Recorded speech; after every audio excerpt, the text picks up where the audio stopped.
Okay, it's Wednesday, March 25th. It's dressed like an old person day, and I don't know how to do that with what I have in my closet. I was going for kind of like, like the grandma look where they had like something on their sweatshirt, but this is all I really got because, yay, Air Force! That's all I got for you. Obviously I'm old, so all my clothes are old person clothes. And here's Bubby right here. I can't tilt it down. Bubba!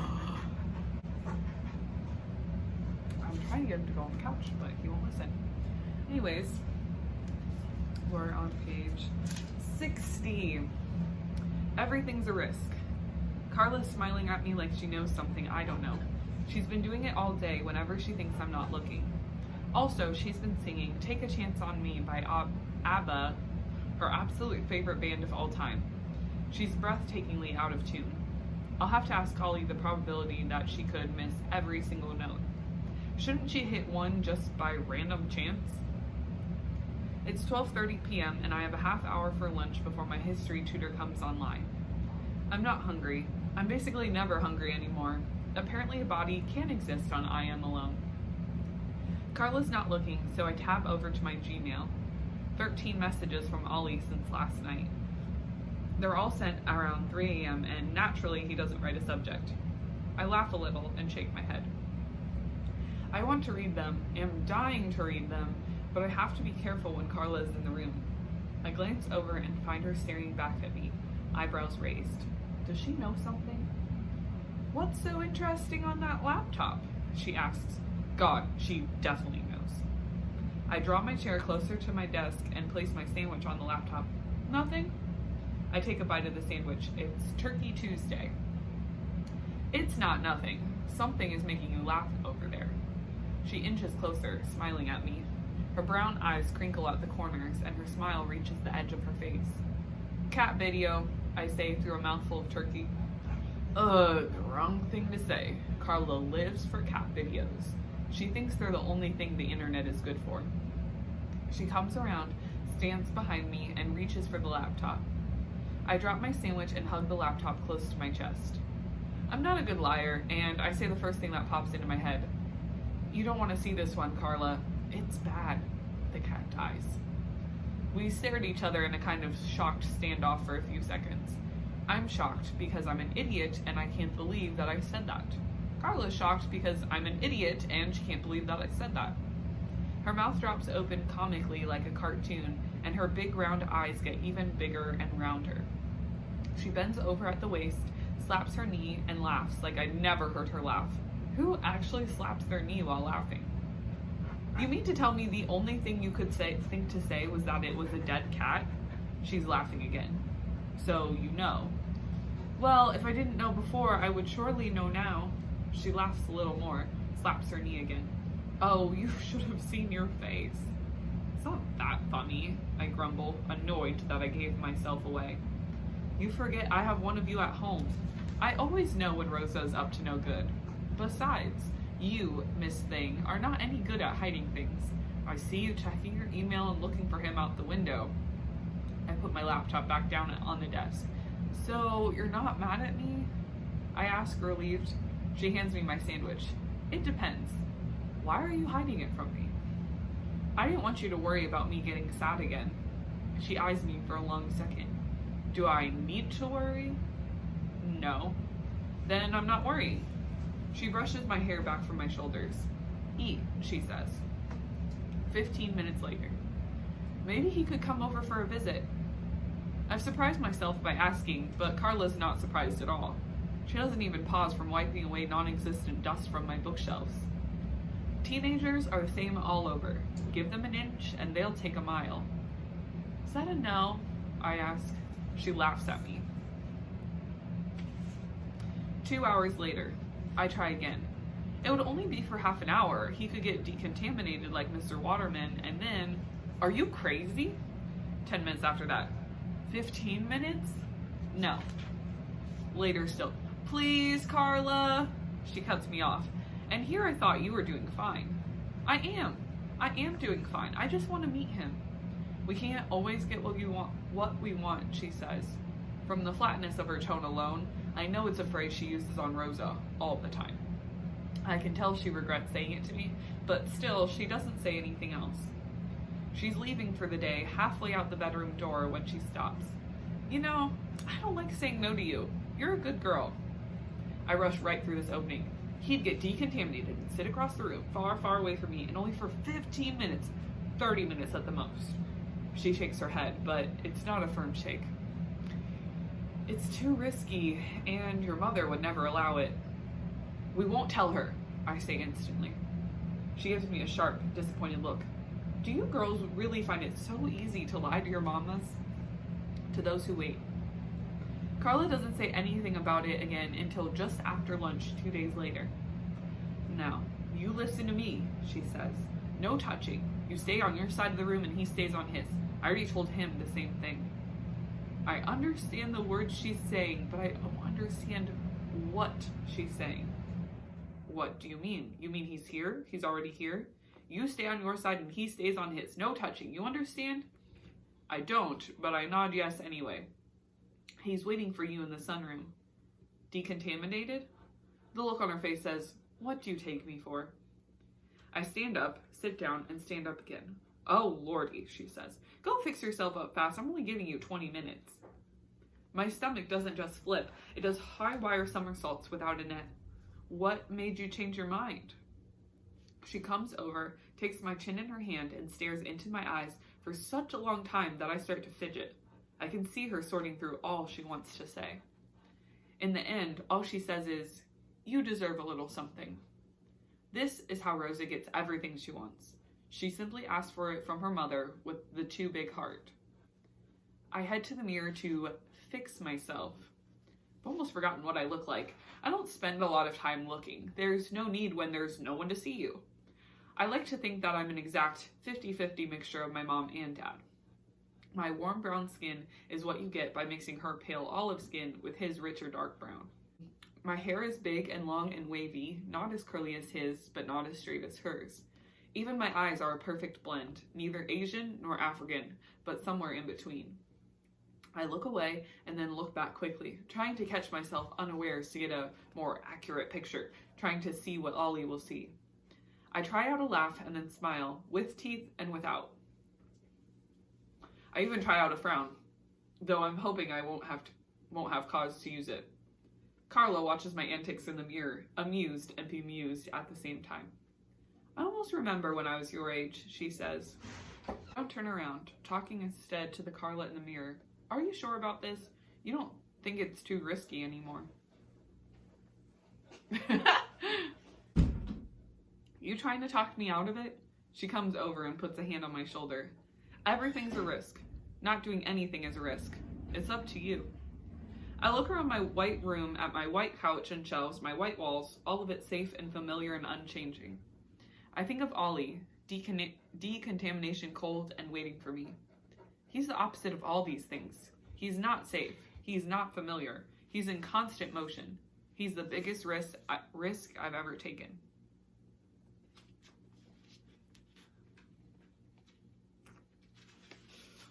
Future perfect. It's another email. From Madeline F. Whittier to generic user 033. Subject, future perfect. Sent July 10th, 12:30 p.m. By the time you read this, we will have met. It will have been perfect. Ollie. The sunroom is my favorite room in the house. It's almost all glass roof and floor-to-ceiling glass windows that look out onto our perfectly manicured back lawn. The room's decor is like a movie set of a tropical rainforest. Forest fluff. It's filled with realistic and lush-looking fake tropical plants. Banana and coconut trees laden with fake fruit and hibiscus plants with fake flowers are everywhere. There's even a babbling stream that snakes its way around the room, but there are no fish, at least, no real ones. The furniture is aged white wicker that looks like it's been sitting in the sun. Because it's meant to be tropical, my mom keeps a heated fan running and a slightly too warm breeze fills the room. Most days, I love it because I can imagine that the glass has fallen away and I'm outside. Other days, I feel like I'm a fish in an aquarium. By the time I get there, Ollie has managed to climb halfway up the rocky back wall, hands and feet wedged into crevices. He's pinching one of the large banana leaves between his fingers when I walk in. "It's not real," he says to me. "It's not real," I'd say at the same time. He lets go of the branch but remains where he is on the wall. Climbing for him is like walking for the rest of us. "Are you going to stay up there?" I ask, because I don't know what else to say. "I'm thinking about it, Maddie. Carla said I had to stay as far away from you as possible, and she doesn't seem like the kind of lady that you want to bother edited for children." "You can come down," I say. "Carla's not as scary as she seems." "Okay." He slips effortlessly to the floor. He puts his hands into his pockets, crosses his feet at the ankles, and leans back against the wall. I don't think I've ever seen him so still. I think he's trying not to spook me. "Maybe you should come in," he says, and then I realize that I'm still in the doorway holding onto the knob. I close the door, but don't take my eyes off him. His eyes track my movements as well. Slobber's just so gross. After all the IMs, I felt like I knew him, but now with him standing in front of me, it doesn't feel that way at all. He's taller than I thought and way more muscled, but not bulky. His arms are lean and sculpted, I don't know how you say that, and his biceps fill the sleeves of his black t-shirt. His skin is a tanned golden brown. It would be warm to touch. "You're different than I thought you'd be," I blurt out. He grins, and a dimple forms just under his right eye. "I know, sexier, right? It's okay, you can say it." This is so annoying that they keep using that word. I guffaw. "How do you manage to carry around an ego that size and weight?" "It's the muscles," he shoots back, flexing his biceps and raising a single comical brow. Some of my nervousness falls away, but then comes right back when he watches me laugh without saying anything for a few seconds too long.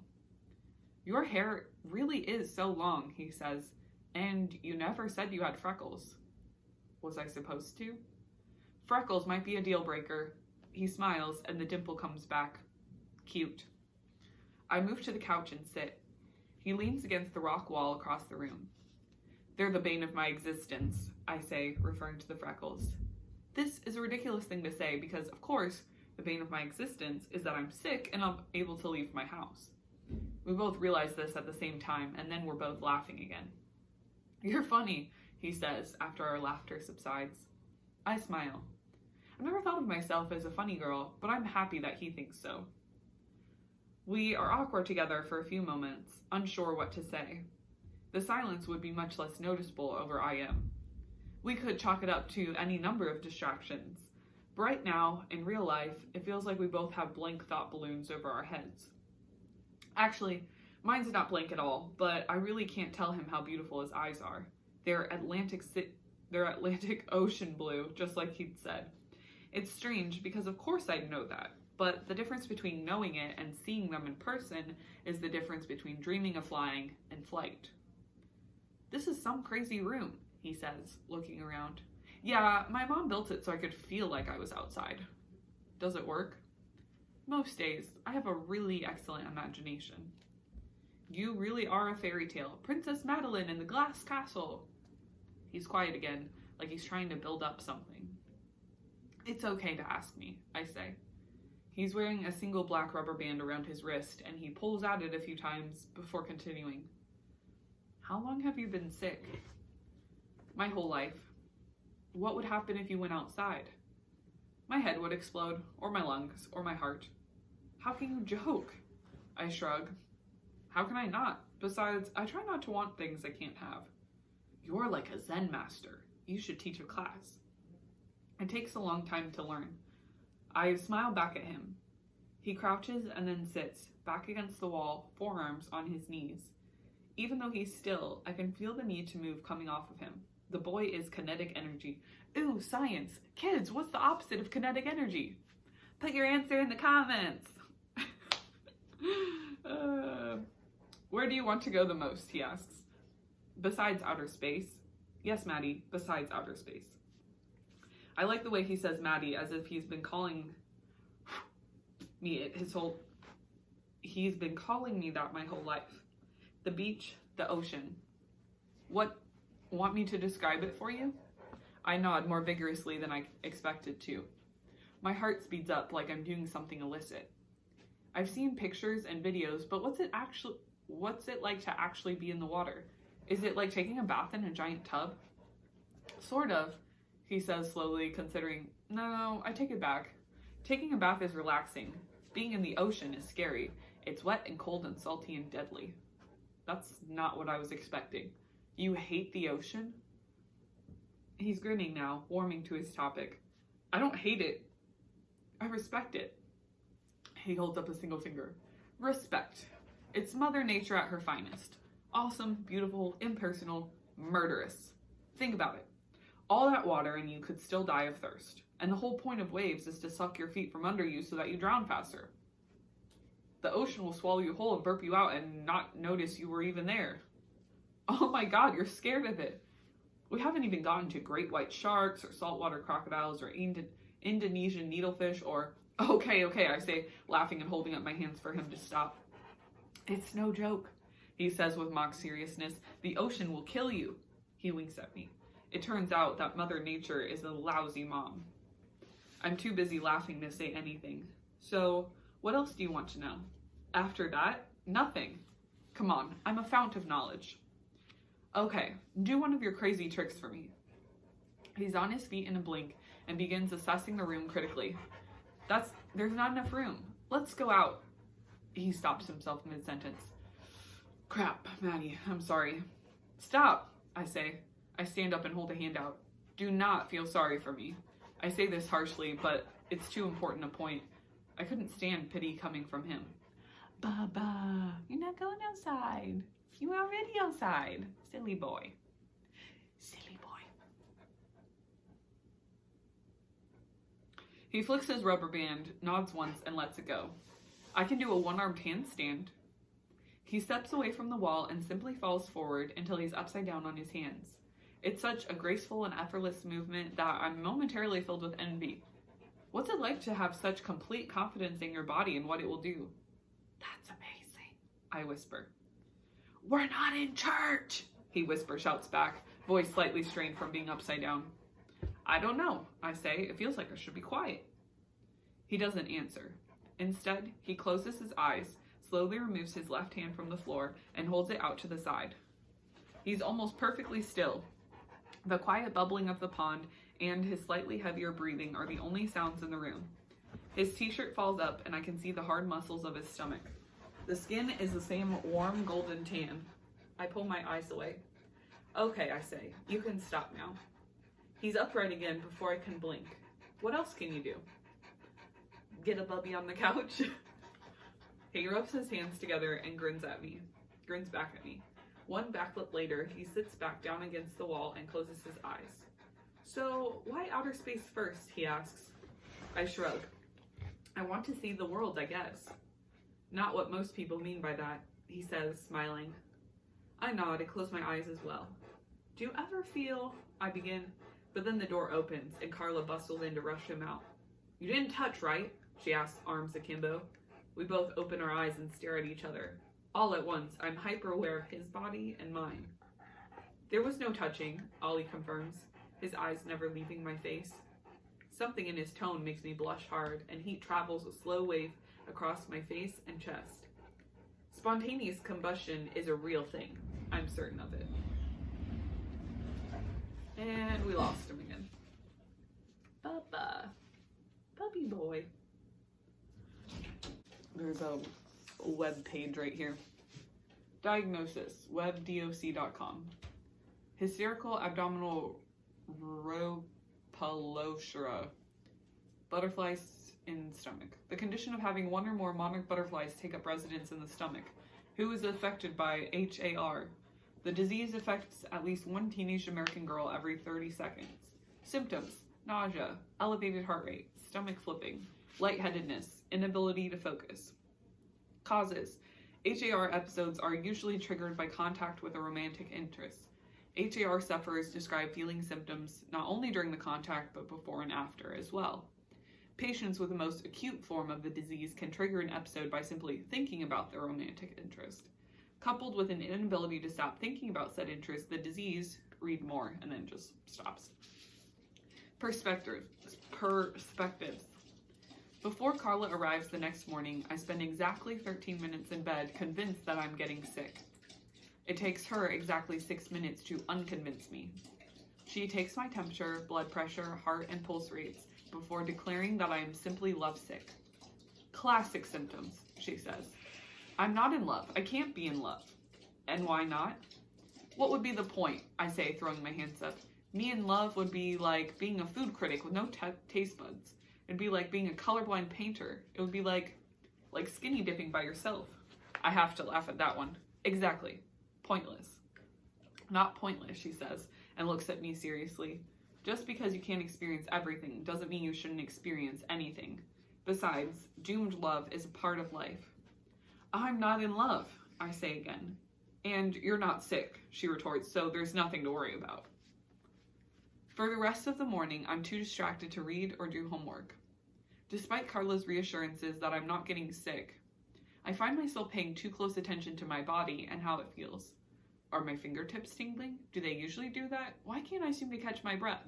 How many somersaults can a stomach do before becoming irreparably knotted? I ask Carla to do an extra check of my vitals, and the results are all normal.